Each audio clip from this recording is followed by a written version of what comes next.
શ્રી પરમાત્મને નમઃ. ગીતા અધ્યાય બીજો, શ્લોક 57. યહ સર્વત્રાનભિષ્ણેહ તત્તત્ પ્રાપ્ય શુભાશુભમ નાભિનંદતિ ન દ્વેષ્ટિ તસ્ય પ્રજ્ઞા પ્રતિષ્ઠિતા.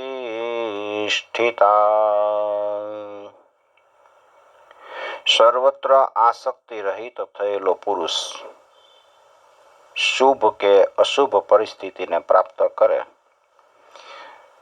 તો ન તો પ્રસન્ન થાય છે અને ન તો દ્વેષ કરે છે. આનો વિસ્તારથી આપણે ભાવાર્થ જોઈ તો અગાઉના શ્લોકમાં ભગવાને કર્તવ્ય કર્મ કરતા રહીને નિર્વિકાર રહેવાની વાત બતાવી હતી કે તમારા જે કર્તવ્ય છે એ તમે કર્મ કરો.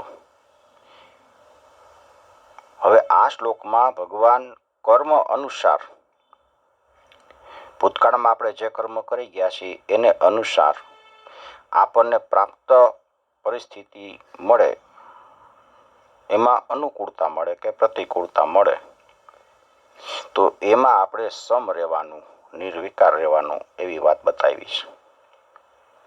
શરૂઆતમાં કીધું કે યહ સર્વત્રા અભિસ્નેહ, જે સઘળી જગ્યાએ સ્નેહ રહિત છે.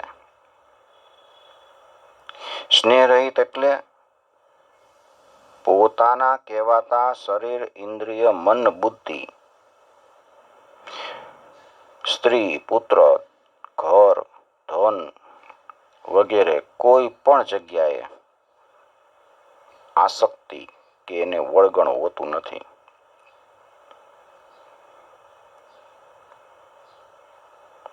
વસ્તુઓ સુરક્ષિત રહે તો હું સુરક્ષિત છું, વસ્તુ બગડી ગઈ તો હું બગડી ગયો, ધન આવે તો હું મોટો થઈ ગયો છું એવું માનતો હોય, ધન જતું રહે તો હું માયરો ગયો, અરે રે દુઃખી થઈ ગયો. આમ વસ્તુ વગેરેની અંદર એકાત્મ ભાવ જે સ્નેહ છે એ સ્નેહ રહિત થઈ ગયો હોય. સ્નેહ હોય એને અભિસ્નેહ કહે. યહ સર્વત્રા અભિસ્નેહ, એકાત્મ ભાવ હોય એને અભિસ્નેહ કહે છે. સ્થિતપ્રજ્ઞ કર્મયોગી હોય એને આવો અભિસ્નેહ બિલકુલ હોતો નથી. બહારથી વસ્તુ, વ્યક્તિ, પદાર્થ એની સાથે સંયોગ હોવા છતાંય અંદરથી તો એ નિર્વિકલ્પ, નિર્લિપ્ત રહે છે.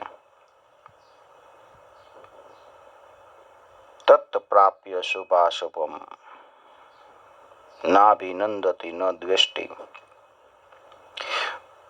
જે પરિસ્થિતિ આવી છે પ્રારબ્ધવશાત, આપણું જે પ્રારબ્ધ હોય એ પ્રમાણે આપણને શુભ, અશુભ, સુંદર, અસુંદર, સારી, ખરાબ, અનુકૂળ, પ્રતિકૂળ જે પરિસ્થિતિ આવે, અનુકૂળ પરિસ્થિતિ આવે તો પ્રસન્ન નથી થતો અને પ્રતિકૂળ પરિસ્થિતિ આવે તો દ્વેષ નથી કરતો.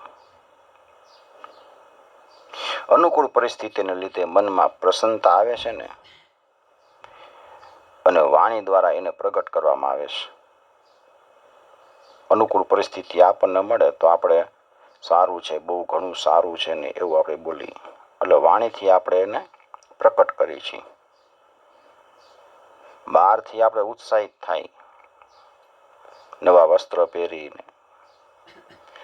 પણ પરિસ્થિતિ બદલે તો મનમાં દુઃખ થાય.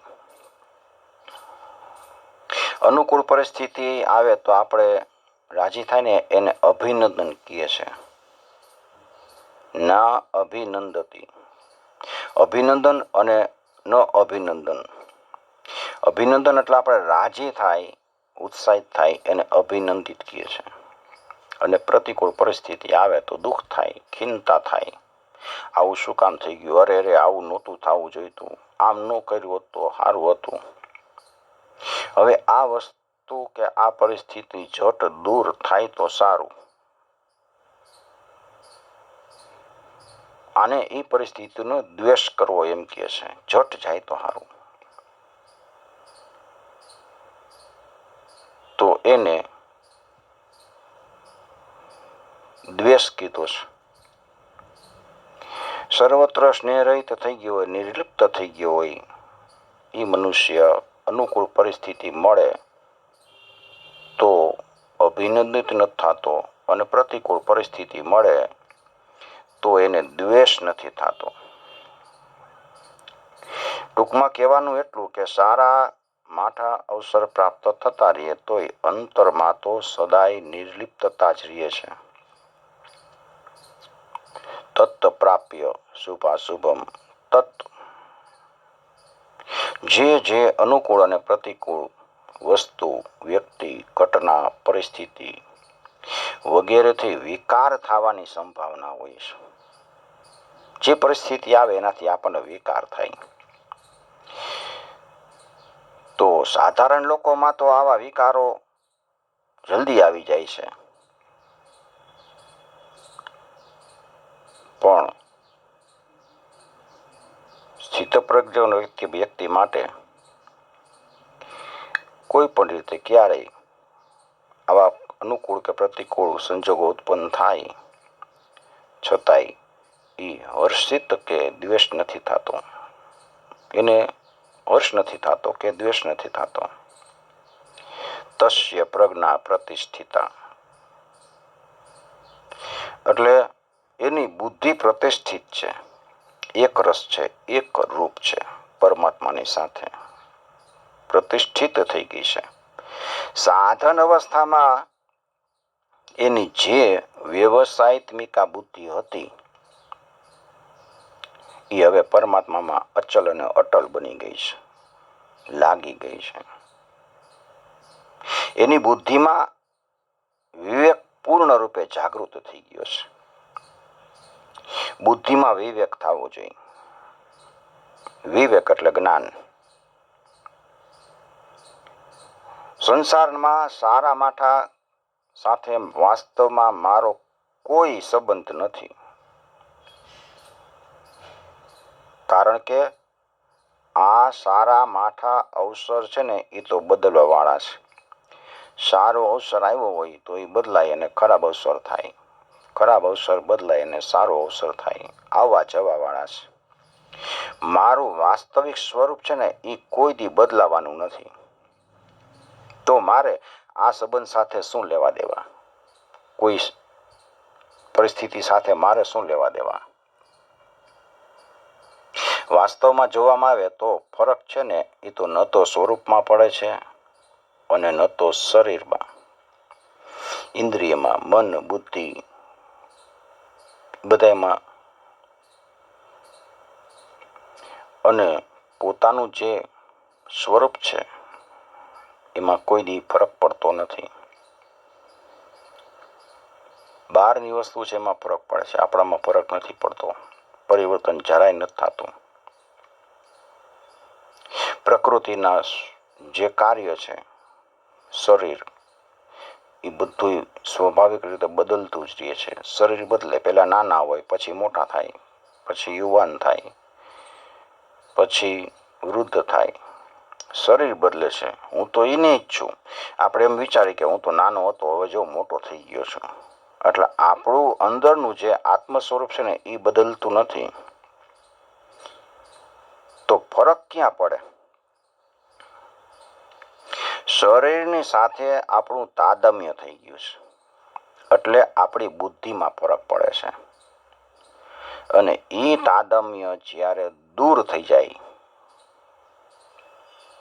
ત્યારે આપણી બુદ્ધિ પ્રતિષ્ઠિત થઈ ગઈ કહેવાય. બીજો ભાવ એ છે કે જો કોઈની બુદ્ધિ ગમે એટલી તીવ્ર કેમ ન હોય, ભલે ને એ પોતાની બુદ્ધિ વડે પરમાત્માની બાબતમાં ગમે એટલો વિચાર કરે પણ એ પરમાત્માને પોતાની બુદ્ધિને અંતર્ગત લાવી શકતો નથી. આપણે એમ માની કે આપણે પરમાત્માને આપણી બુદ્ધિથી મેળવી લેશું. હું આમ જપ કરીશ ને આમ તપ કરીશ, આમ પૂજા કરીશ, આપણી બુદ્ધિ પ્રમાણે આપણે કરીશું. પણ એ પરમાત્માને બુદ્ધિથી બાંધી ન શકાય. એટલે બુદ્ધિની અંતર્ગત લાવી શકતા નથી એમ કીધું છે. કારણ કે આપણી બુદ્ધિ છે ને એ તો સીમિત છે અને પરમાત્મા તો અસીમિત છે, અનંત છે પરમાત્મા. અને એમાં એ અસીમ પરમાત્માની અંદર જ્યારે બુદ્ધિ લીન થાય ત્યારે એ સીમિત બુદ્ધિની અંદર પરમાત્મા સિવાય બીજી કોઈ સત્તા રહેતી નથી. આને જ બુદ્ધિનું પરમાત્માની અંદર પ્રતિષ્ઠિત થવું એવું કહેવાય. કર્મયોગી હોય, ક્રિયાશીલ હોય, ક્રિયાશીલ જ રહે કર્મયોગી. કર્મની સિદ્ધિ અસિદ્ધિમાં નિષ્પૃહ હોય, ઉત્સાહિત ન હોય, ઉદ્વેગ રહિત ન હોય. પ્રારબ્ધ પ્રમાણે પોતાની મેળે અનુકૂળ કે પ્રતિકૂળ પરિસ્થિતિ આવે છતાંય એ અભિનંદિત નથી થતો અને દ્વેષ નથી કરતો. અભિનંદિત અને દ્વેષ રહિત બનવાની વાત બતાવી છે.